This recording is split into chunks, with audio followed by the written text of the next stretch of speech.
Eu só queria, desde já, agradecer ao Regis, que é o presidente do Conselho do Grêmio, a oportunidade que a gente tem, ao Regis, né, de fazer uma entrevista com o Dr. Hélio Dourado, que tem uma história na medicina e no esporte do Rio Grande do Sul. Nós estamos aqui no Museu da História da Medicina, ligado ao Sindicato Médico do Rio Grande do Sul, e tem um historiador, que é o Everton, a nossa jornalista Letícia, e o Renato, que está fazendo o papel de câmera. Então, começamos com o nosso professor, historiador, o Everton.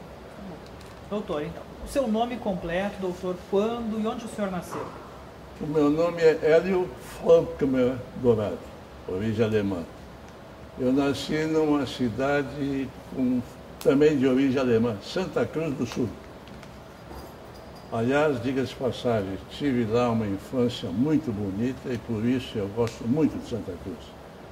Porque eu fiquei lá só até os 10 anos de idade. Mas com uma infância espetacular.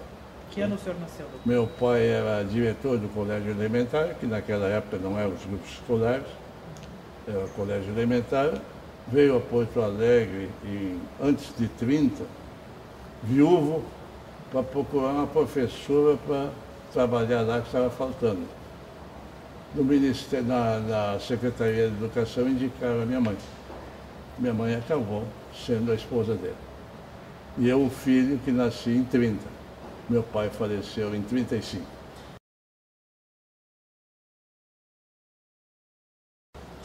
Aí ficamos em Santa Cruz até 40. Eu gremista, porque gostava bastante da minha mãe falar sobre o Grêmio, porque ela gostava do Grêmio. Já era gremista, então, como criança. E quando viemos para Porto Alegre, nós viemos em 40 para eu fazer a admissão no Colégio Anchieta, que a minha mãe era de Porto Alegre. Aí aconteceu que viemos para cá e eu só podia fazer o exame no fim do ano, porque eu não tinha idade ainda, eu era muito criança.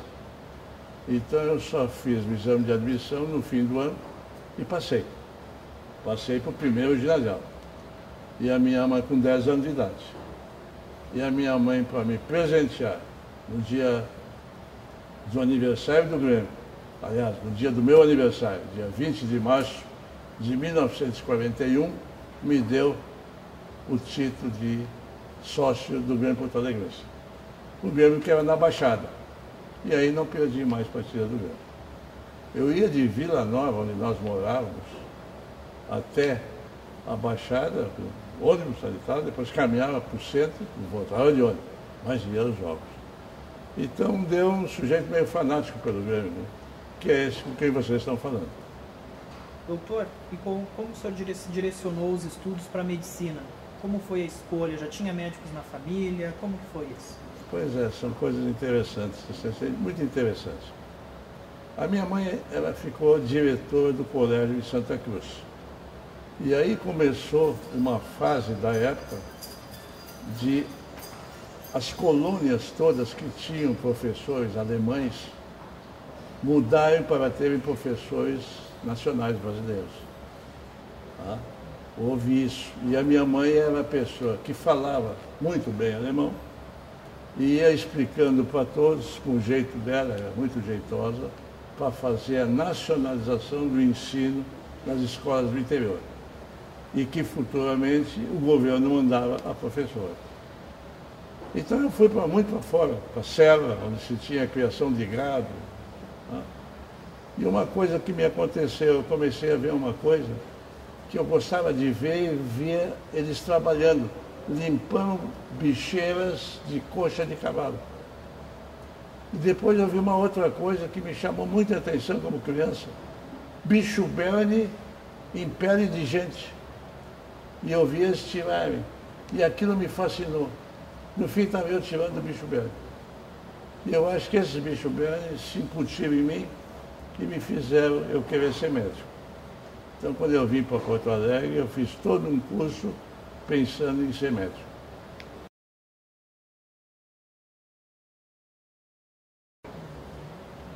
Como foi, doutor, o processo como era a seleção para a faculdade de medicina? Em que ano que o senhor entrou, em que ano o senhor se formou? Um baita do vestibular.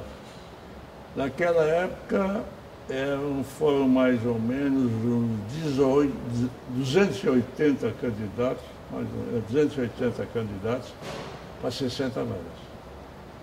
O papai aqui, como sempre, nunca pensou no mais alto nem no mais baixo. Eu fui o 30. Fui o 30º e passei.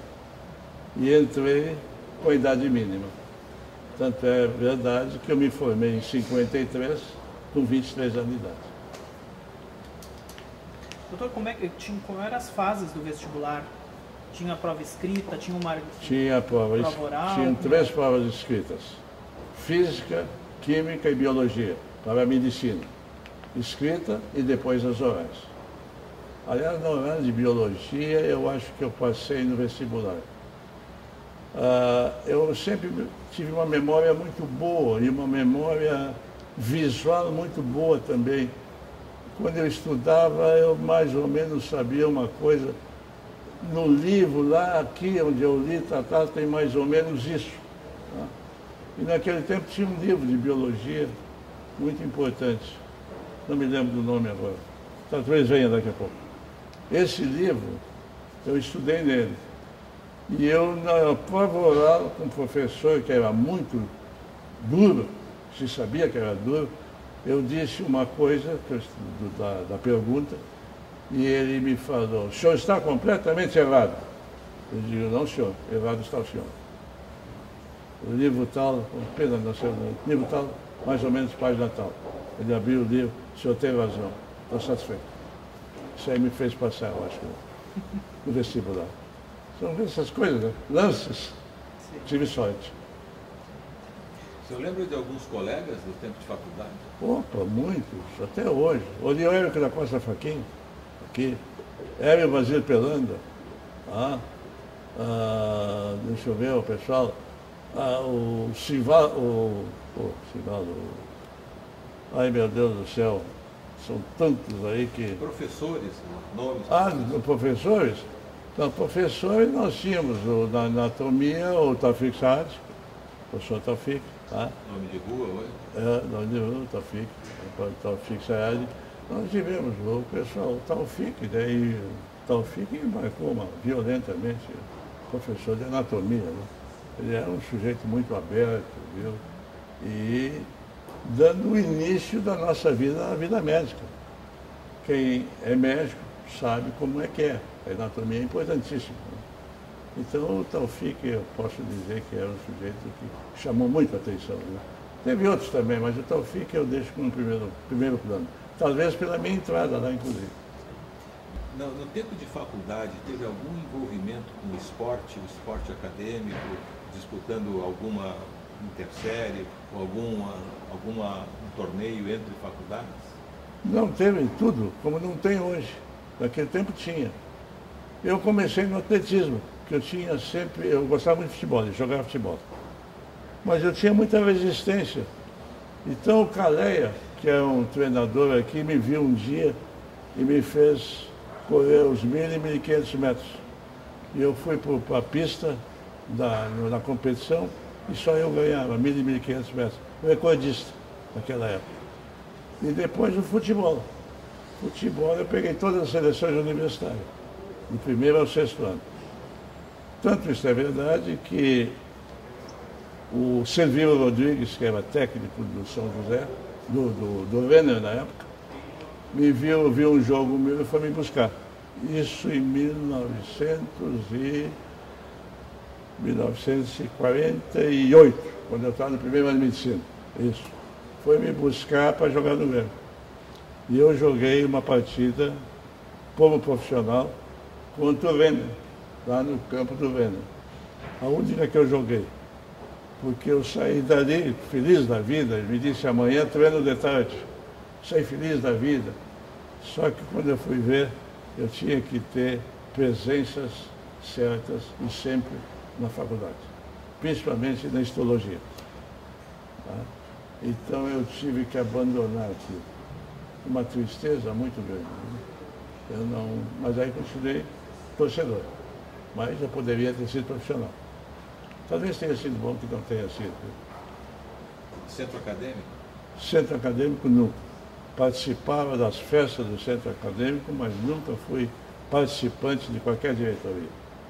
Eu era do esporte, do campo, da rua, né? Gostava de dar umas bailadas, isso sim, e não era aluno só. Quando passou no vestibular, tinha a parada dos bichos, aquela? Sim, claro, uma baita parada dos bichos. É. Impressionante, ia até a Praça da Alfândega. Podia falar um pouco sobre ela? Ah, não, era uma coisa de louco. Todas as faculdades, era bonito, era muito bonito, viu? Ia todo mundo fardado. Eu fui com uma farda toda especial. Arrumei um vestido bem vagabundo, feio, meio preto. Era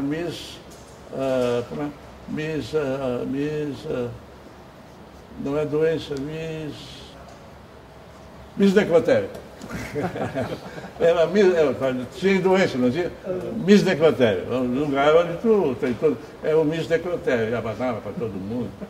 Não é que eu fosse bicho, né? E essa parada dos bichos envolvia todas as faculdades? Todas as faculdades, sim senhor. E a cidade parava? Parava a cidade e começava, em geral, aqui em cima da Rua da Praia, da Santa Casa, e ia até a Praça da Alfândega. Tá? Até a Praça da Alfândega. É uma loucura, viu? Troço muito bonito, muito bacana. E ninguém de nós bravo por isso, que está passeando ali, viu? Se levava na farra, tal e tal. Eu de Miss Necrotério, tal e tal. Levei várias cantadas. Modo que foi muito bacana, viu?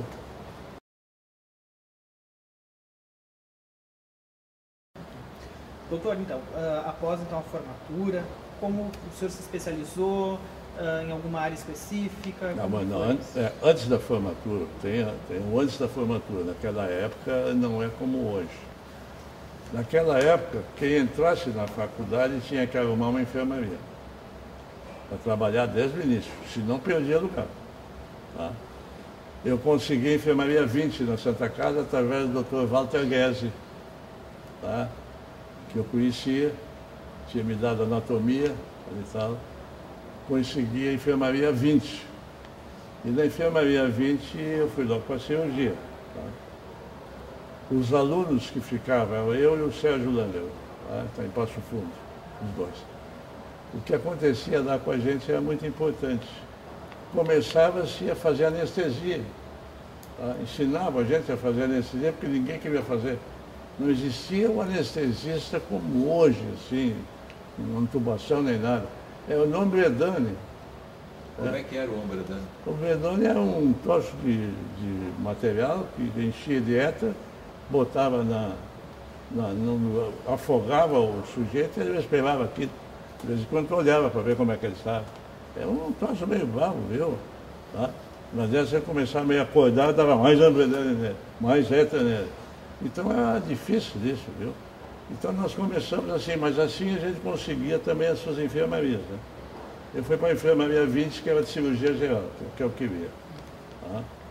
E fiquei na enfermaria 20 até o 5º ano. Operei muito, aprendi muito a operar, vi muita coisa. Só que no 5º ano eu tive um quiprocó que eu contei há pouco por fora aí, com um médico, e tive que sair da enfermaria.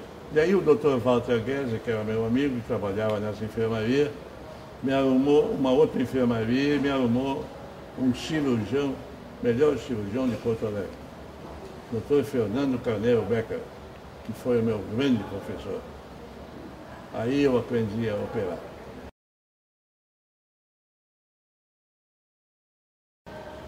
E uma coisa que eu quero dizer para vocês também, que é muito importante nesse problema médico, é de que eu, na enfermaria da Santa Casa, naquela época, a iniciação se dava o início de cirurgias do câncer de esôfago. Porque o tórax ainda é meio tabu, uma certa fase. E a cirurgia do esôfago é uma cirurgia que a maioria morria, falecia. Era levar o estômago para cima, tirar o tumor e fazer uma anastomose direta. Abria o abdômen, depois o tórax. E eu fiquei muito impressionado com aquilo, porque eu sempre fui muito trabalhador. Os doentes operados eu ficava na Santa Casa, de noite com eles. e via aquela coisa toda, sentia. E os doentes de esôfago é uma tristeza ver morrer. E mais uma coisa muito importante com doença de esôfago. É um doente que chegava a ti com uma panelinha na mão, uma canequinha, para cuspir, que a saliva não descia. E aqui um mau cheiro de fermentação que tinha um tubo para alimentar. Então eu, depois de mais velho, eu fui estudar muito, abrir cadáver, vi tudo o que se fez e eu vou dar um jeito de melhorar isso. E graças a Deus eu tive sorte. Comecei a operar esôfago e deixei de lado o fato de dar a cura total. Se o tumor não pudesse ser tirado, eu deixava, mas fazia a anastomose para fazer a pessoa morrer comendo e bebendo.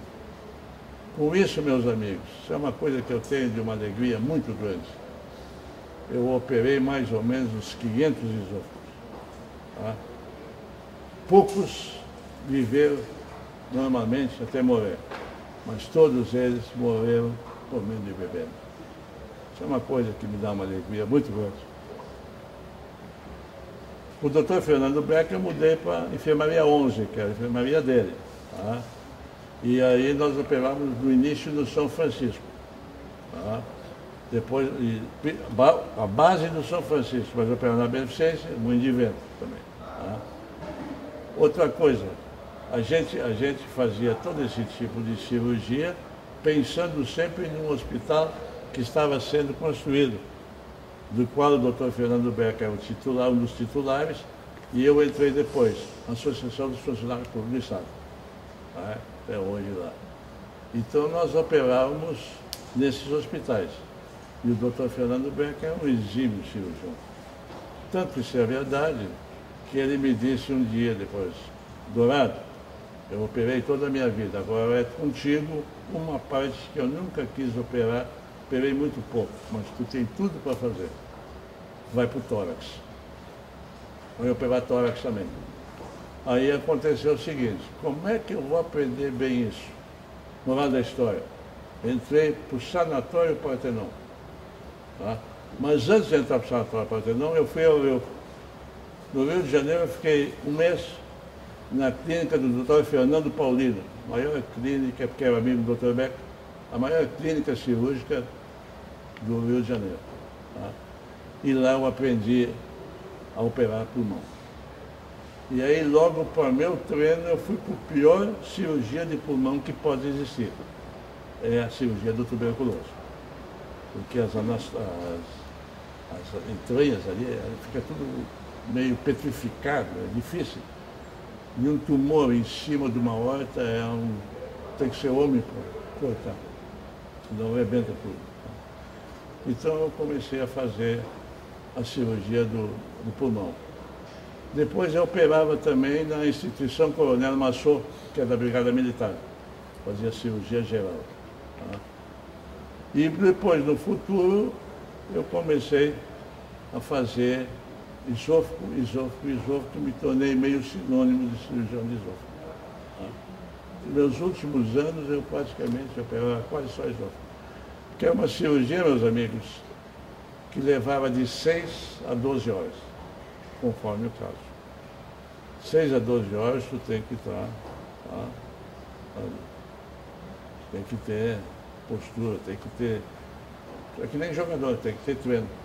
Tá? 6 a 12 horas. E eu fiquei muito feliz de poder ter dado isso para muitas pessoas e terem falecido comendo e bebendo. Fui obsequiado muito em fazendas e outros lugares por terem operado e as pessoas que não podiam comer estavam comendo. Isso era tão bom para ti, viu? Muito bom ver uma coisa dessas. Então isso foi, na parte do esôfago, foi uma das coisas que me deu muita alegria. Como em toda cirurgia que eu sempre tive. Eu gostava de operar. Minha paixão era operar.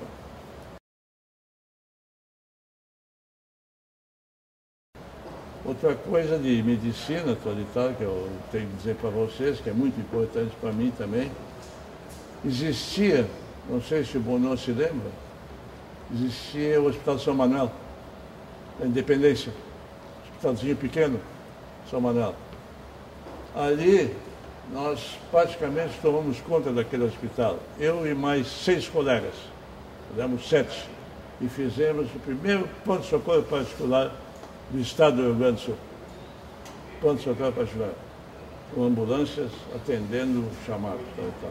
E eu era o cirurgião daquilo. Eu atendia os chamados, mas toda a cirurgia era comigo.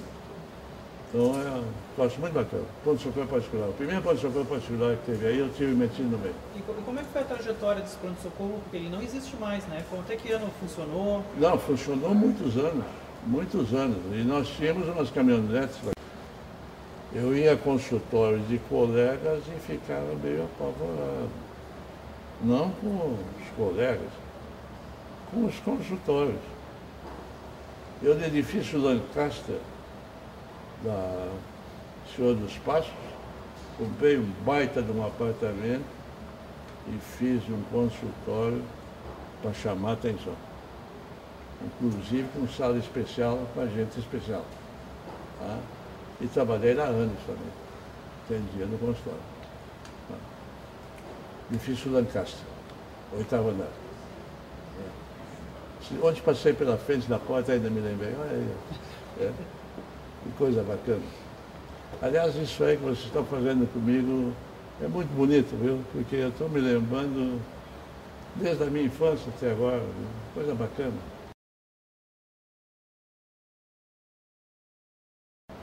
O meu pai foi um sujeito diferenciado. Meu pai foi convidado pelo Getúlio Vargas para ser ministro da Educação. Tá? Sabe por que ele não foi? Porque eu tinha nascido. Não vou deixar meu filho. E o meu pai hoje, em Santa Cruz, tem um baita de um busto na praça e um dos maiores colégios de lá, grupo escolar, é o nome dele. Qual é o nome do seu pai? Luiz Pinheiro Guimarães Dourado. Aliás, eu tenho uma mistura de português com alemão, né? Português é Dourado. O meu bisavô veio de Portugal, que se chamava Estevão Pinheiro Guimarães dos Santos. Estevão Pinheiro Guimarães dos Santos. Bem coisa de português. Veio para o Brasil. Aí, bem coisa de português mesmo. País novo, vida nova. Vou botar meu sobrenome com meu apelido por causa dos meus cabelos. Estevão Pinheiro Guimarães Dourado. É de Vila Nova de Gaia, onde se faz bom vinho em Portugal. Dourado é um nome gaúcho. Nome gaúcho, exatamente. Aliás, um baita peixe. Né? Nome gaúcho. E a minha mãe era de origem alemã, Faulkner. A minha mãe foi uma pessoa também fora de... E a sua mãe era aqui de Porto Alegre. Porto Alegre, aqui da Coronel Genuíno, aqui depois da Ponte de Pedra. O seu pai de Santa Cruz veio buscar uma alemã em Porto Alegre. Ela buscou um alemão por causa da Secretaria de Educação. Ah, e a alemã que ela buscou aqui, ele buscou e casou com ela. Ó. Não, meu pai era... Eu não puxei ele. Mas eu estava falando da minha mãe, né? A minha mãe foi uma pessoa empreendedora, uma barbaridade, né? Minha mãe dirigiu o Colégio dos Caxias, vários colégios, dava aula de manhã, de tarde e de noite e tal. A minha mãe tinha uma facilidade de expressão, minha mãe discursava, deixava todo mundo louco. Convidava a minha mãe para ir para um dia fazer a locução do Dia das Mães no Teatro São Pedro. Todo ele chorou. E como é que foi a escola Luiz Dourado? Não, é que, pois é, né? Acontece o seguinte, a minha mãe se aposentou. Então, numa dessas, meu tio era o Albano Faulkner, é o homem que fazia todas as velas de Porto Alegre. As velas de igreja e as velas antigas, tá? O meu tio tinha uma relação com, ali atrás do Renner, antigo Renner, ainda não sei se é, ali no Passo da Areia, um colégio que era de uma turma de como é? Quando é um ajuntamento de alemães, assim, Uma colônia? Hein? Colônia? Não, é um tipo empresa, não é empresa, mas é um... Bom, era de alemães. Associação? Hein? Associação? Uma associação. Uma cooperativa? Cooperativa de alemães, que tinha um colégio. E a minha mãe foi convidada para dirigir. E aí a minha mãe dirigiu. E foi crescendo, e crescendo, e crescendo, porque a minha mãe era inteligentíssima, né? Eu queria ter puxado ela. Aí foi crescendo, crescendo, e aquilo ficou um baita do pessoal, e cada vez com mais pessoal para vir estudar, e nem sem espaço. Aí nós tivemos uma reunião e resolvemos comprar uma esquina que tem uma outra quadra, que está lá o edifício ainda. Tá? E ali nós construímos o Colégio Professor Luiz Dourado. Tem ali ainda. Tá? E um detalhe desse Colégio Professor Luiz Dourado é que esse colégio eu fiz uma raiva muito grande do Ministério da Educação, que sempre botava dúvidas e problemas no colégio que nós tínhamos, que era um antigo. Ele dizia: eu vou fazer o melhor colégio de Porto Alegre. Eu pedi a planta para o Ministério da Educação e fizemos. Escadas com mais do que o que eles diziam, eleva tudo, troço de maluco. E isso nos deu uma barbaridade de alunos. E nós tínhamos o colégio normal e o contador à noite também. Era de manhã, de tarde e de noite. E a minha mãe é que comandava tudo aquilo. Tá? Aí chegou numa época que a minha mãe começou a ficar muito velha. Tá? Minha mãe morreu com 90 anos. Tá? E como é que nós vamos ficar com isso? Aí no fim, juntando outros parentes e tudo, melhor é vender. Melhor é vender. Porque como é que eu ia ficar depois sem ela? Porque ela era ela. Aí vendemos para o Estado. Na época do governo Jair Soares. Vendemos para o Estado. Tem até hoje lá, mas acabaram com o colégio. Uma palhaçada acabar, porque é colégio com todas as divisórias, tudo de acordo com o melhor que pode fazer na escola. Hoje é um depósito lá de coisas, né? Mas era aí o Colégio Professor Luiz Dourado. Tivemos anos naquilo, né? E lá eu era a parte administrativa, né? Fazia a parte administrativa. A minha mulher trabalhou lá, minha mulher é professora também, trabalhou lá. A minha sogra trabalhou lá. É um troço meio familiar assim, né? Mas era de grande poder, né? De grande poder e de grande responsabilidade com os alunos. Muito bacana.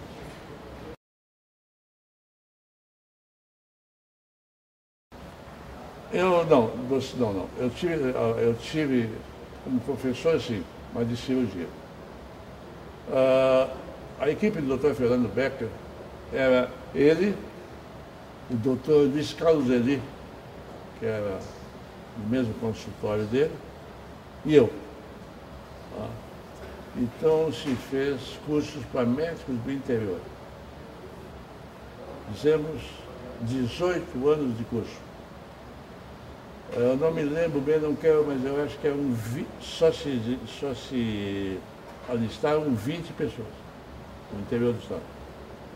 E nós operávamos uma semana inteira, todos os dias, e dava aula todas as noites.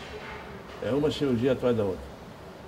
Inclusive com transmissão de televisão e tudo. Tá? Foi de um agrado tremendo. Isso nos levou, inclusive, a convites de operar no interior. Operamos muito no interior. Depois que eu me separei do Becker, porque eu comecei a operar muito só esôfago, tá? E ele precisava, ele faz o esôfago, deixa que eu faça com outro cara. Ele foi o Luiz Paulo Scavalhone trabalhar com ele. Quando aconteceu esse negócio, eu fiquei mais nessa área do esôfago. Isso aí nos fez depois sermos convidados a operar muito no interior. Eu operei muito no interior. Tá? Inclusive teve uma coisa interessante, Eu não vou dizer a cidade porque aí pode até dar. Eu tinha uma tia que morava no lugar do interior do estado. E ela teve que fazer uma cirurgia. Tá? E eu fui chamado pelo médico de lá para ajudá-lo. Ele queria a responsabilidade dos dois lá, tá? Para ajudá-lo. E que eu levasse o meu anestesista, que é o Júlio Rocha, baita sujeito. Aí nós fomos para lá. O doutor aí sabe como é que é. O doente fica deitado, o cirurgião fica do lado, e o auxiliar do outro, lógico. Eu fui para o lado meu, ele disse, não, seu lado é o outro. Não, mas isso é o teu. Não, tu vai fazer. Ela é tua tia. É. Olha, não operei a minha tia, graças a Deus, deu tudo muito bem. São coisas da medicina, entende? São coisas gozadas. Ele foi inteligente, né? Porque a minha tia é uma pessoa muito conhecida da cidade. Né? Então, se desse um bode, não foi o sobrinho dela. Está em família. E o anestesista, esse Júlio Rocha, era anestesista do pronto-socorro também? Também, municipal? não. O Júlio Rocha, não, ele foi de pronto-socorro particular. Não, foi do municipal. Que eu me lembro do Júlio lá, não, ele era só nosso. Fazia todas nossas. Tá? Que eu me lembro do municipal, não. Pode ser que depois, mais tarde, mas no nosso tempo não. E depois até houve uma coisa muito triste. Ele saindo aí ele já não era nosso anestesista, meu. Saindo da beneficência, foi atropelado e morto. Ele desceu o degrau, o carro pegou. Que tristeza. Isso acontece.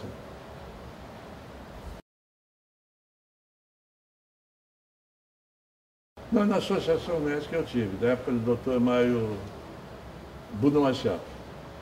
O Dr. Bruno me levou para lá, eu ajudava lá. Tá? Dava palpite, tal, associação médica. Nos outros não. Aonde juntasse muita coisa teórica, muita papelada, não era comigo. Tá? Lá na associação médica não, tinha mais coisa de conversa, falava sobre isso, sobre aquilo, sobre casos, sabe, tal. Agora na associação tem muita coisa, muito teórica também, né? Eu nunca fui da teoria. É bom eu te perguntando porque vão aparecendo as coisas, né, que a gente viveu. Aliás, eu vivi uma vida médica muito alegre, muito boa, viu? Nós tínhamos grandes médicos em Porto Alegre, sem dúvida nenhuma, viu? Nós tivemos bons atendimentos. A Santa Casa é um negócio fora de série. Né? Eu fui, por exemplo, eu fui uma pessoa também que teve um outro pensamento. Eu nunca pensei em ser obstetra, mas eu fiz residência na maternidade. E fiz parto, mas não para fazer depois. Mas eu queria saber como é que se faz para não fazer bobagem um dia se fosse precisar. Fui residente da maternidade. Morei na Santa Casa durante 3 anos, na portaria, chefe da portaria da Santa Casa. Eu tenho assim um negócio aí, tá? Do INAMPS. NPS, INAMPS. É? No INAMPS também não trabalhou? Ah, não, INAMPS, barbaridade. INAMPS é o seguinte. INAMPS eu peguei uma época do INAMPS, eu fui convidado para ser o superintendente do INAMPS, e fui. Numa época que o Brasil estava tendo um boom espetacular em medicina em geral, porque o nosso ministro se chamava Alceni Guerra, um grande sujeito. O Alceni me conhecia, era gaúcho, me conhecia por falarem, quis me levar para lá, eu disse, não, Porto Alegre eu não saio. Então ele me pôs na superintendência do INAMPS. Eu passei anos aí comandando o INAMPS. E parece que me saí bem. Inclusive tem um detalhezinho gozado, viu? Essas coisas. Vale a pena, né? Um dia sou chamado lá no meu gabinete para a portaria do INAMPS. Ligeiro, doutor Hélio, ligeiro. Chefe. Um baita, um bando de gente. Barbaridade. Gritando. Em primeiro lugar, silêncio, pô. O que é? Não, nós queremos fazer uma reivindicação. Falei, não, sanitário, e veio aqui esse grupo todo e queremos entrar. Ah, vocês querem fazer uma solicitação? Eu sou o chefe aqui. Não, nos conhecemos. E o senhor não vai nos dar? Vou atendê-los. Vocês querem conversar? Vamos. Vocês têm todo o direito, mas não na hora do trabalho. São 4 horas da tarde. Isso aqui fecha às 6. Às 6h05 vocês podem entrar para ir lá para o nosso auditório. Antes disso, ninguém entra. Chame nossos comandantes todos aí, que ninguém vai entrar. Não entrar. Depois foi uma reunião muito bonita lá em cima. Depois do trabalho. Isso aconteceu no INAMPS.